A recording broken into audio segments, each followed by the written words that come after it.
C'est parti. Et donc, bienvenue.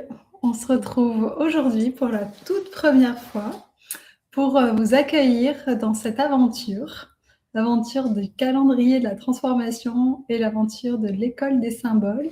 Ah, on est trop contente. Oh Laura, oui. comment tu es? Oh, ben, je suis enthousiaste. Je suis bien. J'ai chaud d'un coup.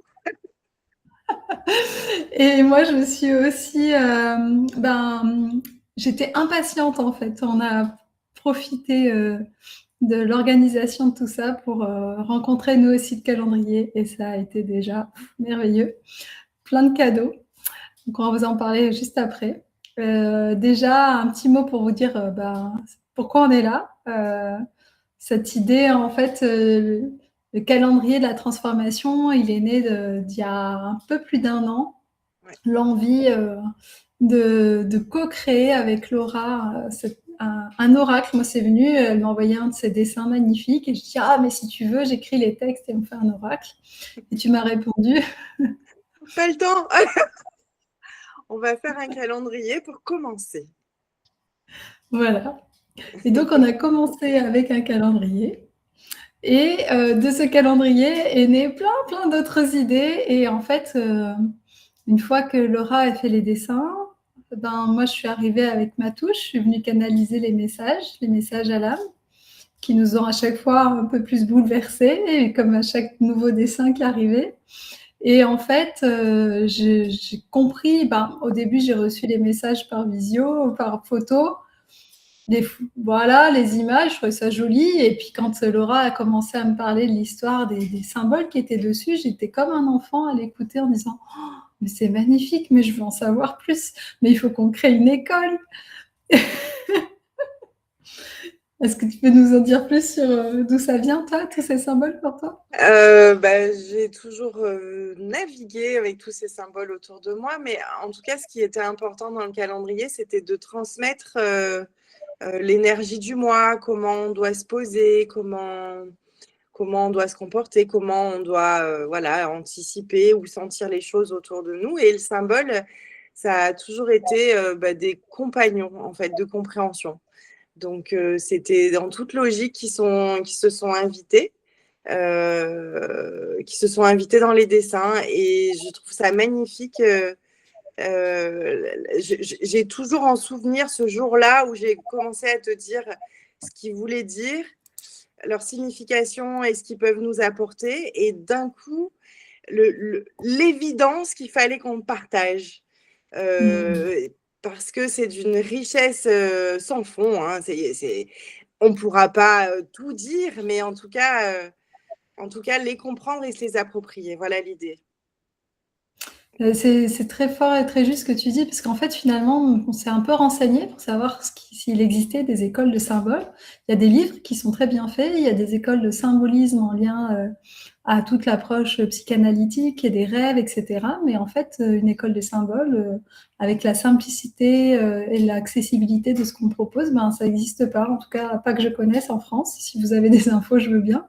Et du coup, voilà, ça fait beaucoup de sens d'aller à cette rencontre. Pourquoi rencontrer les symboles? Ça veut dire quoi? Ça sert à quoi? C'est vraiment cette idée de pouvoir de pouvoir en rentrer en lien par nous-mêmes à l'invisible. Il y a plein de médiums, de canalisations, etc. qui existent aujourd'hui, avec le défaut que ça passe par le filtre de quelqu'un, et qu'en fait, si on apprend à être sensible, ouverte, attentive aux signes, aux symboles qui nous entourent, on peut venir notre propre oracle, on peut trouver cette souveraineté-là, et c'est vraiment cette intention-là qui s'est déployée au fur et à mesure qu'on a compris ce qu'on était en train de faire, et de se dire, mais oui, ça fait tellement de sens.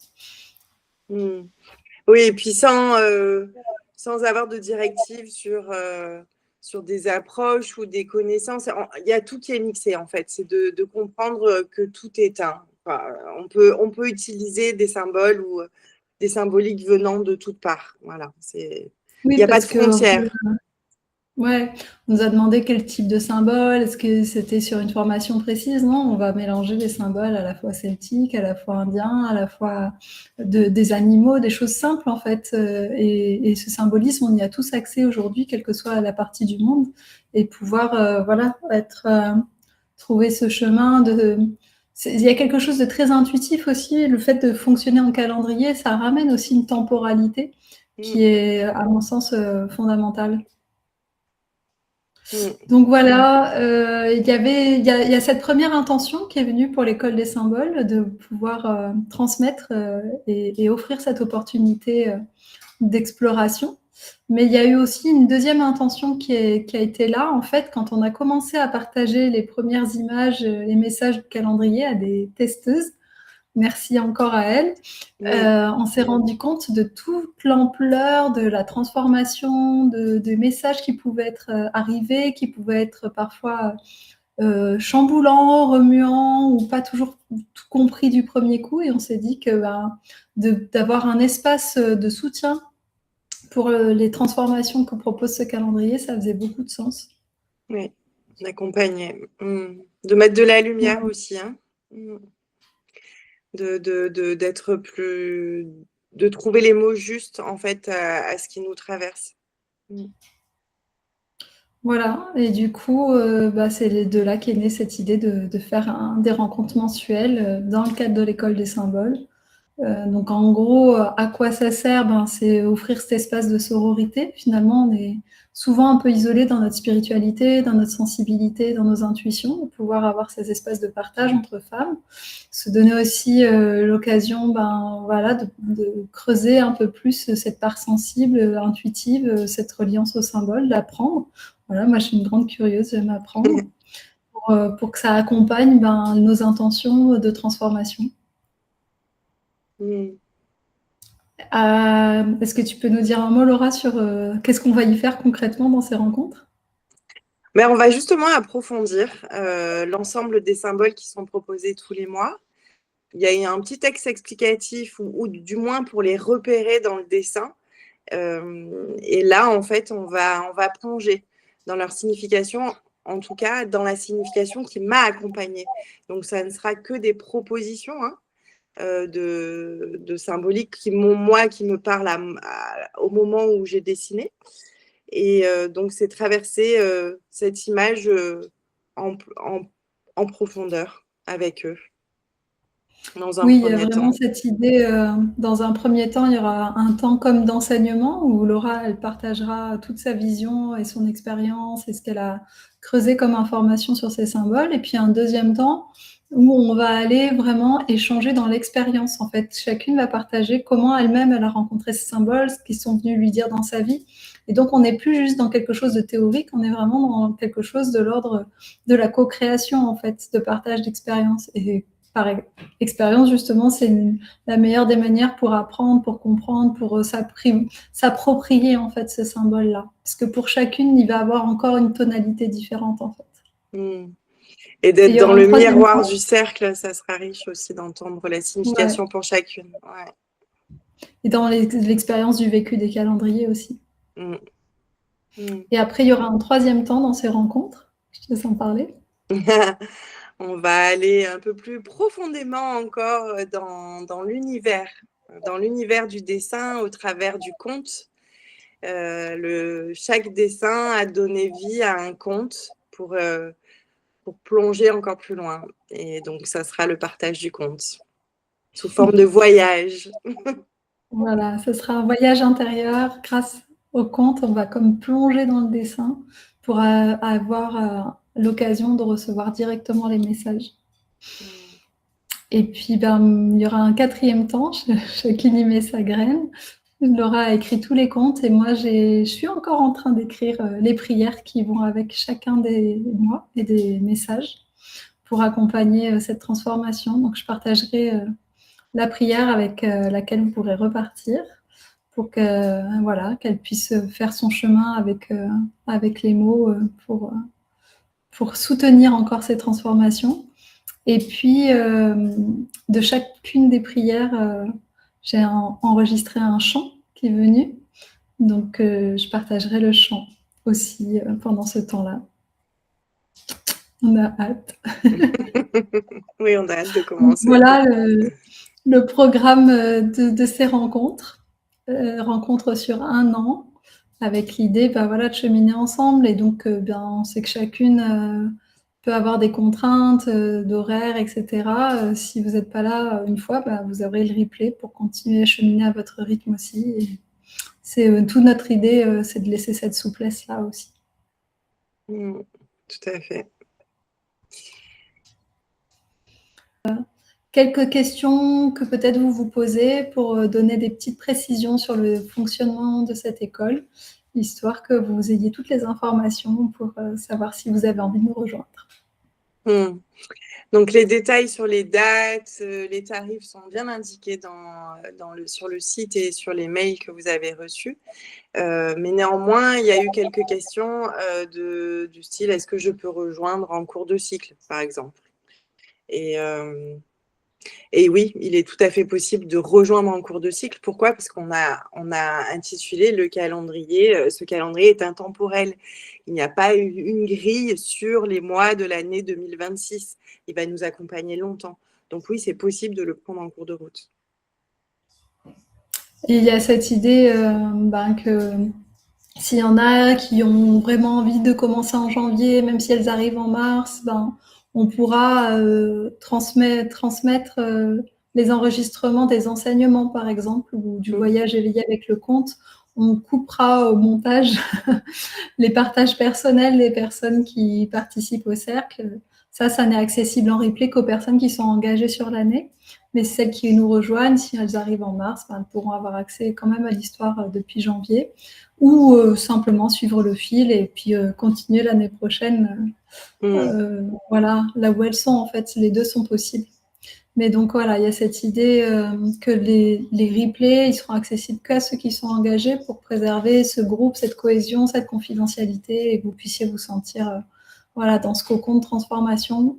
Et dans les vidéos, quoi qu'il arrive, vous n'êtes pas obligé d'être caméra ouverte, vous pouvez écrire que dans le chat si vous n'êtes pas à l'aise avec le groupe. Chacune se respecte, c'est un espace ouvert pour que...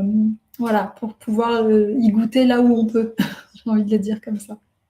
Oui. Et puis, quoi qu'il en soit, les enregistrements, il n'y aura que nos deux bouilles sur l'enregistrement. Merveilleuse deux bouilles. Voilà. Alors, une autre question qui était de savoir à quoi sert le groupe WhatsApp. Mais c'est vraiment ça, c'est un espace d'échange qui est dédié uniquement à l'école des symboles. C'est pas, c'est un espace où on peut poser des questions, où on peut être soutenu, mais quoi qu'il en soit, c'est pas un espace thérapeutique. Ça peut nous aider à la suite de nos rencontres si on a une question qu'on n'a pas bien compris, ou pour aller plus loin, pour partager aussi, voilà, sur des compréhensions qu'on a eues lors de la session. Voilà. Oui, l'idée c'est que ce soit un espace joyeux où on puisse chacune partager aussi. Nous, on vous invitera entre deux rencontres à peut-être quelques questions qui ne sont pas obligatoires en fonction de ce que vous aurez vécu. Voilà, ça sera pas. Enfin, ce qu'il faut comprendre, c'est que c'est pas un espace obligatoire. Si vous avez déjà trop de groupes et que vous n'avez pas envie d'y être, vous pouvez très bien venir en live et vivre votre calendrier sans le groupe. Et à l'inverse, ce groupe, l'intérêt, c'est que du coup, voilà, on est tous dans notre flot du quotidien et de recevoir un petit message de quelqu'un qui a vu une chouette devant sa fenêtre, ça nous rappelle à notre calendrier pour pas oublier de l'utiliser. Voilà, l'idée, c'est que vous puissiez rester dans l'élan de l'envie, en fait. C'est vraiment ça. Et la dernière chose aussi, peut-être qu'il y en a qui ont envie de nous rejoindre, qui regardent cette vidéo et qui n'ont pas encore leur calendrier. Si vous voulez nous rejoindre le premier mois, on peut envoyer en dématérialisé un des mois du calendrier pour que vous puissiez nous rejoindre. Et après, oui, ça fera partie des obligations, on va dire, de se procurer le calendrier pour rejoindre l'école des symboles. Pour nous, ça fait beaucoup de sens parce que c'est des dessins qui, au départ, sont en crayon à papier et de les avoir en image sur un téléphone, ça rend pas du tout pareil, quoi. Et non, Alix en a fait l'expérience pendant des mois. Oui. Laura m'a envoyé ses dessins au fur et à mesure, je trouvais ça assez joli. Puis quand je les ai vus en vrai, j'ai dit « Ah oui, en fait, je n'avais pas vu. » Ben non, j'avais pas vu, ça rend pas pareil. Ça rend pas pareil. C'est des vraies œuvres. Vous les avez, voilà, pour ceux qui ont le calendrier, vous voyez, c'est des vraies œuvres artistiques d'une artiste qui sera bientôt de renommée mondiale. Vous vous rendez pas compte la chance que vous avez. Et d'ailleurs, je vais lui mettre la pression pour qu'elle fasse des éditions limitées de copies en vente. Voilà, pour que ceux qui veulent être les premiers à avoir Ah, ces dessins-là, ça puisse se faire dans l'historique. Donc, merci Merci. d'avoir pris ce temps. Là, on est dans un monde qui court. Je ne sais pas si on a pris un quart d'heure ou 20 minutes de nous écouter. Un petit rappel pour dire que ce calendrier, c'est d'abord un engagement envers vous-même, cette école aussi. Nous, on demande un engagement parce qu'on sait la puissance de ce que ça peut amener, l'engagement. Mais c'est d'abord un engagement envers vous-même. C'est vous qui sentez ce qui est juste. Donc, on sera ravis de faire ce chemin ensemble. Et hâte la semaine prochaine du premier rendez-vous. Hâte. Voilà. Ça va vibrer fort. Trop bien. Merci. À bientôt. Merci.